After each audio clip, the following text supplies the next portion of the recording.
Have you ever wondered what makes the tall building and infrastructure so buff, all that endurance and longevity to stay everlasting? What creates these indestructible monsters that surely trumps the definition of modern science and humanity? First things first, let's talk about the history of construction in mankind.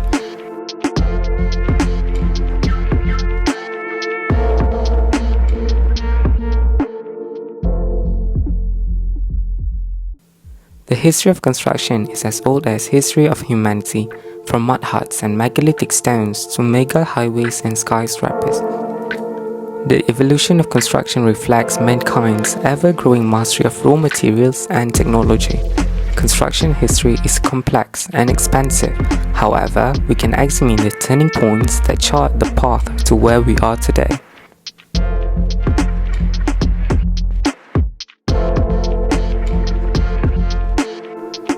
Temporary nature of prehistoric structures means that most evidence has long lost the elements. Archaeologists and historians can only make assumptions based on the clues left behind by our ancestors. One of the earliest examples of Olduvai Gorge in Tanzania, there archaeologists discovered a 1.8 million year old stone circle that resembles the foundation of stick or grass huts built by hunter-gatherers. If Olduvai Gorge site is the first evidence of construction, it predates modern humans, indicating construction is older than mankind as we learn. There are lots of factors influencing these cenotaphs and testament to keep standing till the very second. Right, the main reason would be its materials. And there we go, our main objective of this video would be justifying and elaborating each of manufactured substances found in the field of industries. First one will be alloy. Alloy is a mixture of two or more elements where the main element is metals. To produce alloys, the process of mixing foreign atoms into melted pure metal would be called alloying. Foreign substances added would usually be larger or smaller than pure metals. As a result, the foreign atoms prevent layers of metal atoms from sliding over one another when force applied.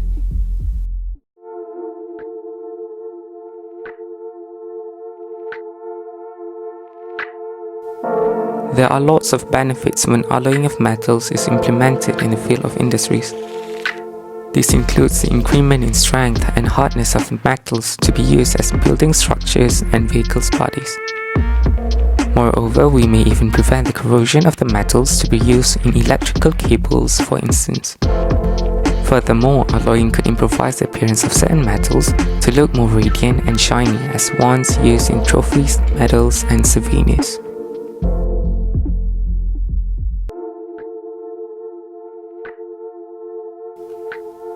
These are a few examples of alloys. There is steel with composition of 98% of iron and 2% carbon. Stainless steel that includes 73% iron, 18% chromium, 8% nickel and 1% carbon.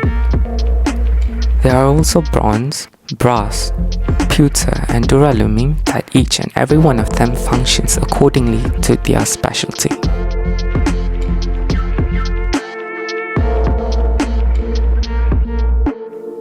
A superconductor is an example of an alloy used in electrical transportation, such as superconducting magnetic levitation train developed by Central Japan Railway Company and Railway Technical Research Institute. Superconductors do not have any electrical resistance at a very low temperature.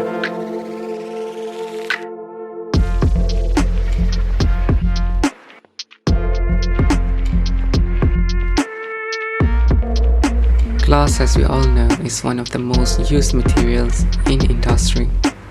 The transparent, glossy look makes it ideal for practicality in constructions, packaging, and storage. Main component of glass is silica, also known as silicon dioxide, which is obtained from sand. Basic properties of glass includes hard but brittle, waterproof, transparent, chemically inert, insulates heat and electric. As a matter of fact, glass can be recycled too.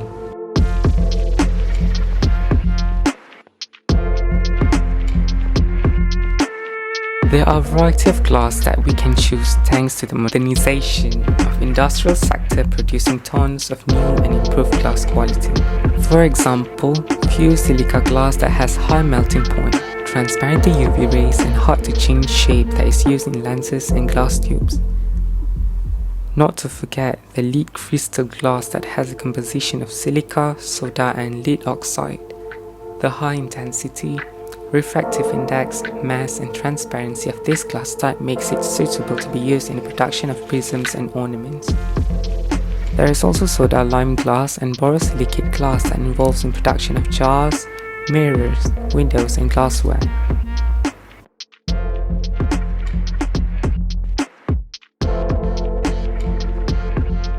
Basically, ceramics are made by firing some inorganic, non-metallic elements such as clay.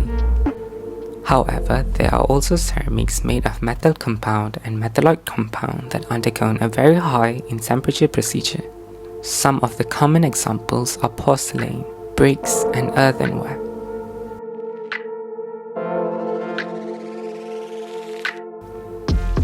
First use of ceramics ever recorded was at least 26,000 years ago.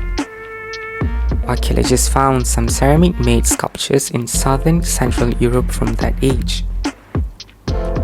Researchers believe people of that age mixed animal body parts with clay and baked them in high temperature to make the first kind of ceramics.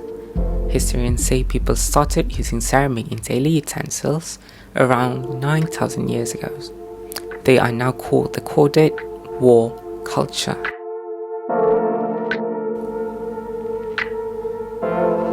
There are two main types, the traditional ceramics and advanced ceramics. Manufacturers use kaolin and silica to make traditional ceramics. Clay and water mixed and heated at oppressive heat. All the bricks, glasses, tiles, porcelain and concrete are also examples of traditional ceramics. Since the early 20th century, we have seen ceramics with advanced engineering. Researchers created most of them for particular purposes. They invented silicon nitrides for making cutting tools. Manufacturers used silicon oxide ceramic to make microchips, while humans developed lithium silicon oxide ceramic to make spaceships.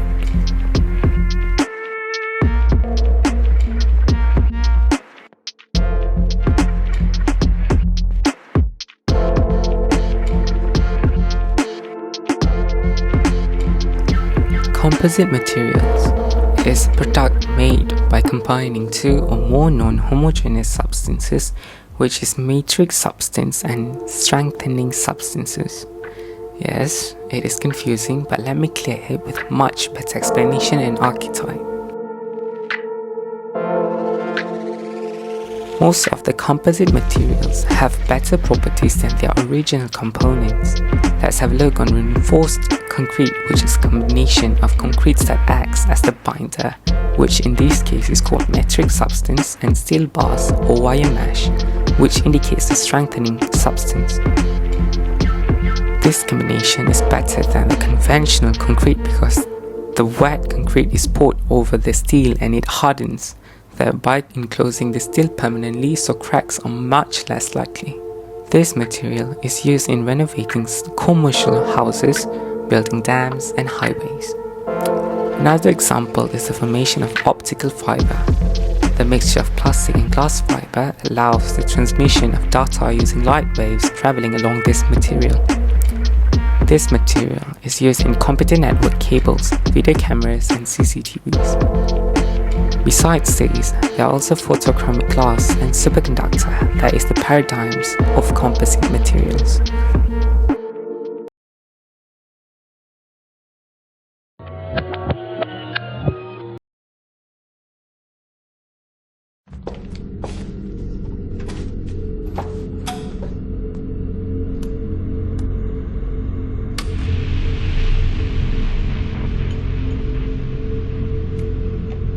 Ascension 7, 15, 1, 2, 19, 7, 25, 6, 13, 6, 7, 15, 14, 0.